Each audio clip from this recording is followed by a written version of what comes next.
Messieurs, bonsoir, bienvenue dans le 22h de la RTD. Voici les titres de ce journal.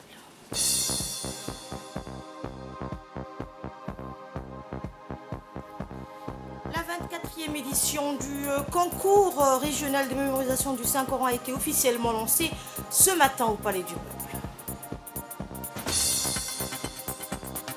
Et l'Égypte, la Jordanie et la France rejettent toute opération militaire à Rafah. Nous sommes le lundi 1er avril. Bonsoir et merci de nous accueillir chez vous. À l'issue des travaux de la tournée du Premier ministre Abdelkader Kamel Mohamed qui s'est tenue samedi dernier à Arta, les responsables de l'équipe du FC Arta Club qui évolue au championnat national de football a, à titre honorifique, offert un maillot de son équipe aux initiales AKM au Premier ministre et vice-président du parti RPP, Abdelkader Kamel Mohamed. Notons également que l'ensemble des joueurs et des dirigeants de ce club était au premier rang de l'accueil chaleureux qui a été réservé au Premier ministre à Arta. De son côté, le vice-président du RPP, Abdelkader Kamel Mohamed, a remercié le club, son président, son staff et ses joueurs pour ce geste honorifique.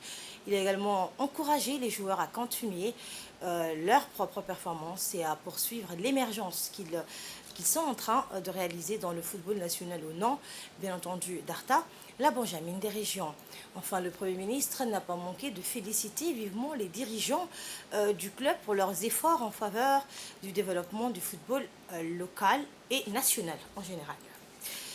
Hier soir, dans l'enceinte de l'hémicycle national, une douce effervescence régnait. Le président de l'Assemblée nationale, de l'État Mohamed l'État, avait donc orchestré un événement tout particulier, un iftar collectif pour marquer la troisième phase du mois béni de Ramadan.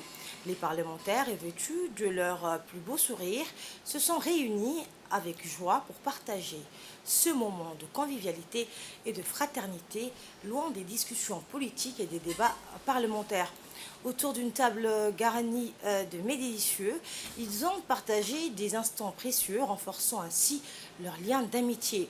L'atmosphère était empreinte de camaraderie et de joie alors que les parlementaires se retrouvaient pour un moment de détente et de partage en dehors de leurs fonctions officielles. C'était une occasion où ces hommes et femmes politiques, habitués aux débats animés et aux discussions sérieuses, pouvaient simplement profiter de la compagnie les uns des autres. Et tandis que les derniers rayons de soleil disparaissaient à l'horizon, les souhaits de Ramadan Moubarak donc étaient adressés au président de la République, à la première dame, aux membres du gouvernement, au peuple de Djibouti, ainsi qu'à toute la communauté musulmane à travers le monde. Et à la fin de cet iftar, le député Souleymane Dahir Belay a pris la parole pour exprimer ses sincères remerciements au président de l'Assemblée nationale pour avoir organisé un événement rassembleur. Cet iftar collectif a véritablement été plus qu'un simple repas. C'était une célébration de l'unité, de la solidarité et du respect mutuel, des valeurs qui transcendent les différences et unissent les cœurs, a-t-il indiqué. Toute autre chose, aujourd'hui, au ministère des Affaires étrangères, le ministre des Affaires étrangères, Mohamed Ali Youssouf, a co-présidé avec l'ambassadeur de Chine à Djibouti la cérémonie de signature marquant le renouvellement de la convention pour l'équipe médicale chinoise à Djibouti. Eh bien, cette signature s'est déroulée en présence du docteur Ahmed Rableh, ministre de la Santé. Dans son allocution, le ministre des Affaires étrangères a mis en lumière le rôle crucial de l'équipe médicale chinoise, particulièrement à l'hôpital général Pelletier, depuis son déploiement en 1981. Eh bien, il a également annoncé la prochaine livraison de l'hôpital de référence régional Tadjoura en novembre 2024, après l'hôpital d'Arta, témoignant de l'engagement continu de la Chine envers le système de santé djiboutien.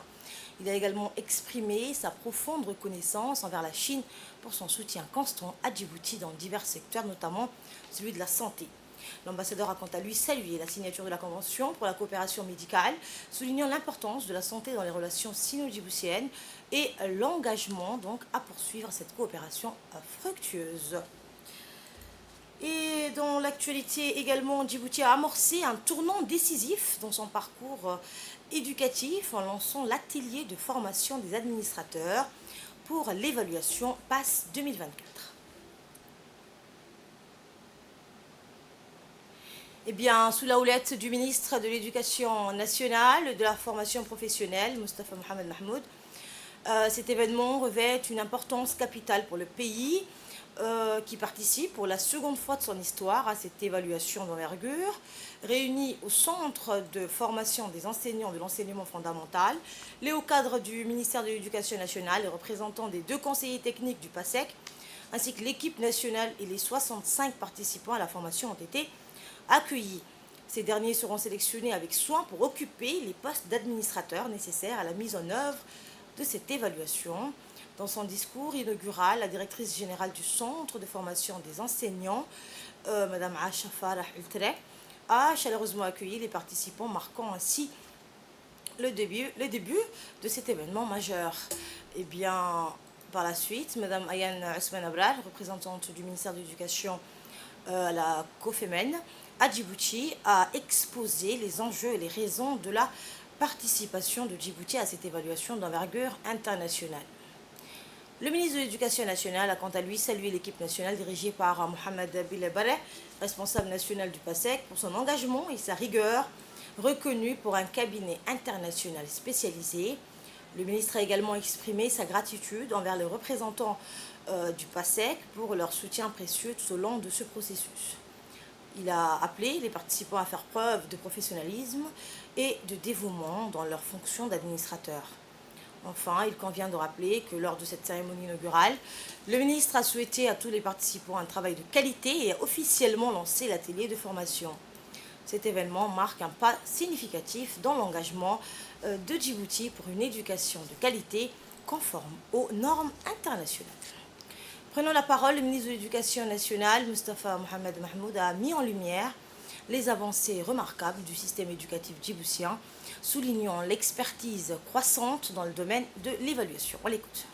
C'est avec un grand plaisir que je prends la parole ce matin pour lancer officiellement donc, la formation des administrateurs de tests pour l'évaluation PASEC. Depuis la première évaluation que Djibouti a participé en 1994, beaucoup de choses entre-temps ont été entreprises et d'importantes mesures ont été prises pour catalyser des progrès significatifs. Je me réjouis aussi du message des félicitations du cabinet international Capstan adressé à notre équipe. Tout à l'heure, elle a montré Ayan, notre équipe nationale pour l'exercice donc de l'activité réalisée par rapport à la vision thème. Donc il faut les féliciter, les applaudir. Mesdames et messieurs, les administrateurs des tests, l'objectif fondamental de cette formation consiste à vous outiller pour garantir une collecte de données, comme l'a dit les CT, précise et objectif afin que le résultat obtenu reflète bien et fidèlement la réalité de notre système éducatif. Cette étape du processus doit être menée avec la plus grande, je vais reprendre les mots de Ayan, la plus grande rigueur, car les données que vous collecterez, et ça c'est très important, guideront nos actions futures et auront un impact direct sur les décisions prises en matière d'éducation.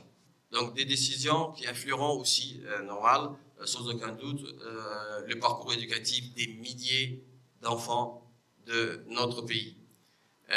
Votre engagement et votre assiduité, et ça c'est important, sont donc essentiels pour assurer le succès de cette entreprise. À cet égard, donc, je vous exhorte à saisir cette opportunité de formation et d'en profiter pleinement pour accueillir les compétences nécessaires et les mettre en pratique de manière diligente. Je tiens à vous exprimer ici, mesdames et messieurs, ma gratitude pour votre engagement et pour votre volonté à contribuer à une éducation de qualité qui permettra à chaque enfant de réaliser son plein potentiel. Voilà donc pour le mot du ministre de l'Éducation nationale. Le pédagogue de l'équipe nationale du PASEC, M. Mohamed Sadir, était l'invité du 15h pour nous faire le point sur les tenants et aboutissants de cet atelier. Dans le reste de l'actualité, après de nombreuses semaines de préparatifs, la 24e édition du concours régional de mémorisation du Saint-Coran, le prix du chef de l'État, a débuté officiellement ce matin. La cérémonie de lancement de ce concours coranique a eu lieu au Palais du Peuple, présidée par le ministre des Affaires musulmanes et des Biens Warf, Moumen Hassan Barre, en présence donc des membres du gouvernement ainsi que donc des prédicateurs et des ulémas, outre le directeur des Affaires musulmanes Ismaël Hassan Roble et le président du comité de jury, Mohamed Ahmed Obsi. Cette manifestation coranique regroupe des candidats originaires de la Somalie, de l'Éthiopie, du Yémen, du Kenya, d'Ouganda, de Tanzanie, des Comores ainsi que de Djibouti, le pays hôte. Ce concours, qui se déroule sous la supervision d'un jury composé de cheikhs et de ulémas expérimentés, permet la compétition entre les jeunes et les motive à exceller, à réussir et à améliorer leur niveau de mémorisation du Saint-Coran. Créé sous l'impulsion du chef de l'État en 1999, au lendemain de son élection à la magistrature suprême. Le concours régional de la lecture du Saint-Coran vise un double objectif. Il s'agit de promouvoir par ce biais l'apprentissage du Saint-Coran dans les pays de la région, mais aussi d'œuvrer à la réalisation d'une plus grande contribution de l'islam en faveur de la paix et de la tolérance dans cette partie du monde.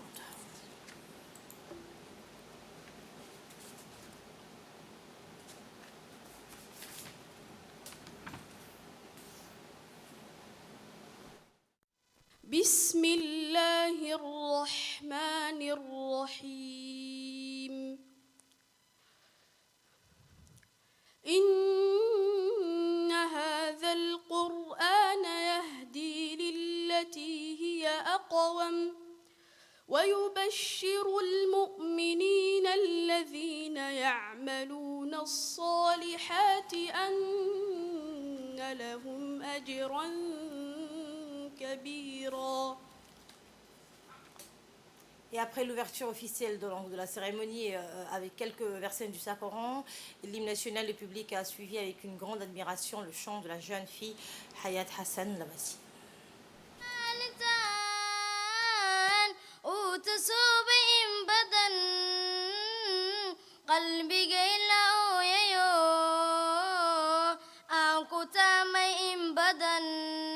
فرحت بندري ميا فرحت زايدو درن حلفت السقيني حلفت قالي يوفن وحل جبون يا جوي قالي وعن قلد به أمبا من تبعد أسوغن ما إلس بما افتن بميسا قلبي قشدا هكذا لنود البندق دمشي دو دربان أتم هكا من هكا اللي حنتن أمبا أبركلا دتك مشى صوتبا أنتم الخير الأمم ما أنت وعمالتان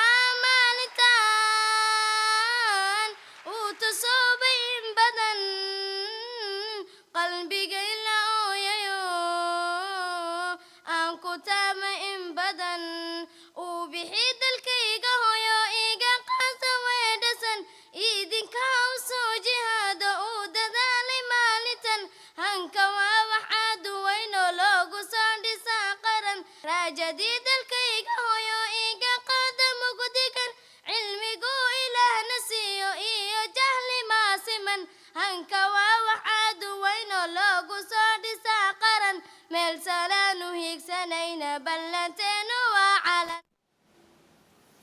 Le directeur des affaires musulmanes, Ismaël Hassan Roble, a prononcé un discours lors de cette cérémonie dans lequel il a passé en revue les efforts déployés par le ministère des Affaires musulmanes et des Biens Warf pour réussir cette 24e édition du concours régional pour la mémorisation du Saint-Coran. Il a exprimé ses remerciements et sa reconnaissance au chef de l'État dans le but d'encourager les jeunes à mémoriser le Saint-Coran. Eh bien, il a également remercié le ministre des Affaires musulmanes pour son soutien continu et son parrainage du concours qui a établi la position de Djibouti pour devenir un pays de fraternité, de paix et un modèle de tolérance et de modération. Prenons la parole à son tour, le ministre des Affaires musulmanes et des Biens Warf, Moumen Hassan Barre, a indiqué: nous sommes fiers du large succès remporté par le concours régional de Djibouti pour la récitation du Saint-Coran au niveau régional et de la grande attention reçue par le prix du chef de l'État parmi les jeunes donc gardiens du livre d'Allah, et nous espérons que ce concours ajoutera une nouvelle valeur dans la réalisation de nos objectifs communs au service du Saint-Coran. L'un des objectifs, a-t-il dit, que le ministère cherche à atteindre en organisant ce concours est d'encourager les jeunes à mémoriser le Saint-Coran et à s'y attacher, ce qui est un excellent travail qui contribue à diffuser l'éthique du Coran et le bon exemple et à promouvoir les valeurs de tolérance, de modération et de facilitation. La participation des candidats des pays frères et amis est une opportunité, a-t-il dit, de renforcer la coopération, la connaissance et de bénéficier des expériences, ainsi qu'un moyen pour les institutions officielles de ces pays de communiquer avec le ministère pour renforcer la coopération régionale dans le domaine de la mémorisation, de la récitation et de l'amélioration du Saint-Coran. Et suite au discours du ministre des Affaires musulmanes, Mohamed Hassan Baleh, les travaux de la 24e session du concours régional de mémorisation du Saint-Coran, qui regroupe cette année des candidats de 8 pays, avec donc à leur tête la République de Djibouti, pays hôte et organisateur, ont débuté. Regardez.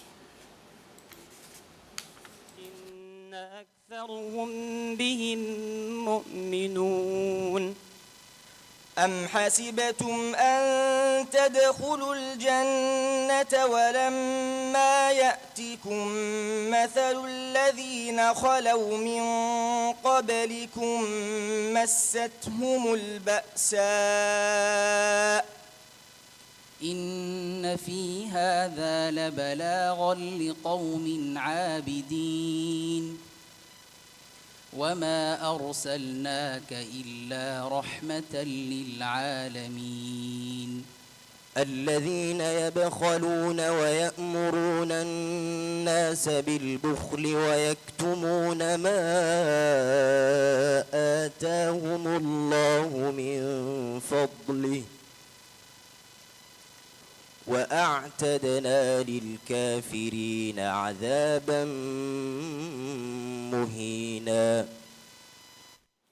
Sous l'égide du ministère de la Jeunesse et de la Culture, les centres de développement communautaire de quartier 7 et de quartier 7BI sont brillamment animés le mois du Ramadan.